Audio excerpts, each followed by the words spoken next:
Welcome to Meritage Shades of Light, a place where we explore the emotional patterns of everyday life and discover the understanding that often brings new light to the human experience.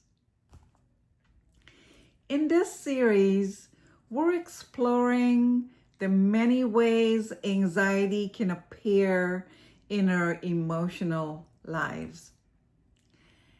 And today, we're going to talk about one of the most misunderstood emotional dialects that anxiety speaks: anger. Not long after Angie began to understand how anxiety was affecting her life, she said something very interesting to me. She said, "I always thought anxiety meant worrying all the time, but I never realized it could look like anger." And that's something many people don't immediately recognize. Because when we see anger, either in ourselves or someone else, we tend to assume that anger is the primary emotion. But very often, anger is a secondary emotion. It could be a protective layer covering something more vulnerable underneath. Anger is a powerful emotion. It energizes us. It sharpens our focus. It gives us the feeling that we can respond to something that feels threatening or unfair. In that sense, anger can actually serve as an important purpose. But sometimes, anger is not the first emotion we feel. Sometimes it arrives after another emotion that felt harder to face. Emotion like fear, uncertainty, helplessness, or anxiety.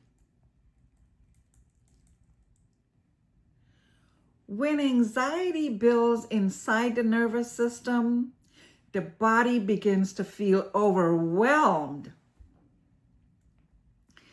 There's tension, mental pressure, a sense of uneasiness. At that point, the brain often searches for a way to regain a sense of control. And anger can create that feeling very quickly. Because anger says, something is wrong. Something needs to change. Something must be addressed. In that moment, anger can feel stronger and more decisive than anxiety. But the anxiety underneath may still be there. This is why we sometimes see situations where someone reacts with anger when they're actually feeling anxious. Like a parent worried about their child may become overly critical. Someone feeling uncertain at work may react defensively to feedback. Or a partner feeling insecure in a relationship may become easily irritated during conversations.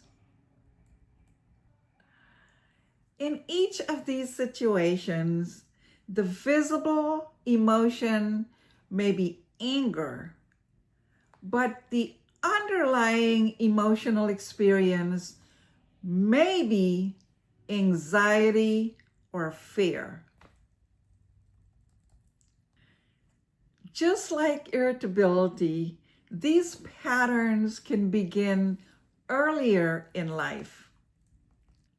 Children observe how emotions are expressed in the environments around them. If fear or vulnerability felt unsafe to express, a child may learn to respond with anger instead. Over time, the nervous system becomes accustomed to using anger as a protective shield. Not because the person intends to hurt others, but because it became the emotional language they learned. Understanding this pattern can help us approach emotions with more curiosity. Instead of asking, why did I get so angry? We might ask ourselves, was I feeling anxious in that moment? Was something making me feel uncertain or overwhelmed? Often, anger becomes easier to understand when we look at what may have been happening underneath. When we recognize that anger can sometimes be protecting more vulnerable emotions, we begin to see ourselves with greater compassion. And we also begin to respond to others with greater understanding. Because sometimes what looks like anger on the surface is actually anxiety trying to protect itself. In the next episode, we're going to explore where many of these emotional patterns begin.